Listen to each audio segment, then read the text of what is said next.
Good morning, kiddos. It is the week before Easter, and you are all at home learning and being productive. And I'm dropping my phone. I am at home as well. And this week for band, I thought we would do something different and something that hopefully is new for a lot of you. And for some of you, this will be like easy peasy because you know this inside and out. And that is, I'm going to teach you guys how to play piano. Piano, what the hey? Do you have a piano at home? If you do, great. If you have a keyboard, great. And if you don't, you can find some free piano apps on your phones or your tablets. Or, even if you can't touch a keyboard, even if you look at a picture of a piano keyboard, that will be good enough. You will be able to do the things that I want to teach you. And the next time you get to be near a piano or a keyboard, you should be able to do these things. Okay? Here's lesson number one. Lesson number one is, how do you find C on a piano keyboard? Okay, so if you are a piano expert, you probably know this. You for sure know this, and you can watch the video, make sure you know this stuff. But then I have a special assignment for my piano players, and that is, I want you to go grab your horn. I want you to practice the chromatic scale up and down one time, from concert B flat up to concert B flat and back down. And that's it. That's what you guys need to do.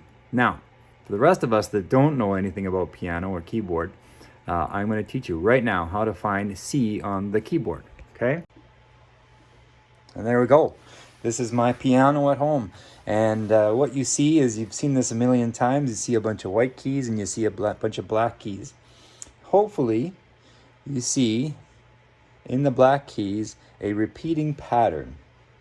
A repeating pattern of 2, and then 3, 2, and then 3, all the way up and all the way down the keyboard.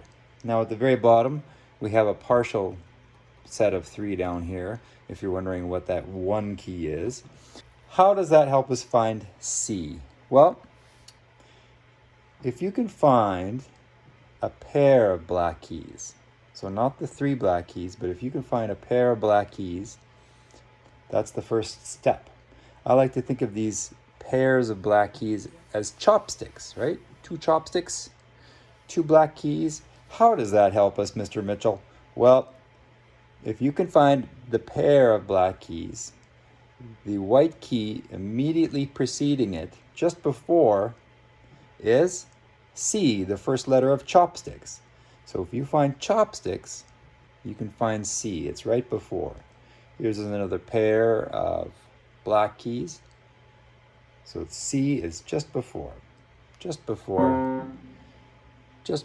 pair of chopsticks, just before this pair of chopsticks, all the way up. So there's your first assignment. Your first assignment is to either sit down at a piano or a keyboard, or find an app for your phone or tablet, or even just look at a picture of a keyboard. Look at this picture of the keyboard and see if you can find where all the C's are, okay? Count how many C's you have. I might have more C's than you. If you're on an electronic keyboard, you might only have a chunk of this, and you may only have 3 or 4 C's, and that is fine. If you're one of my percussionists with a set of bells at home, you may only have 2 or 3 C's, okay? But find those C's. Now, that's your first assignment. Find the C's on a piano keyboard. Notice they all sound kind of the same, just high and low. Now, once you find C, you can try something, and this is like kind of the advanced assignment. Start on C and play every white key up to the next C. So here's C.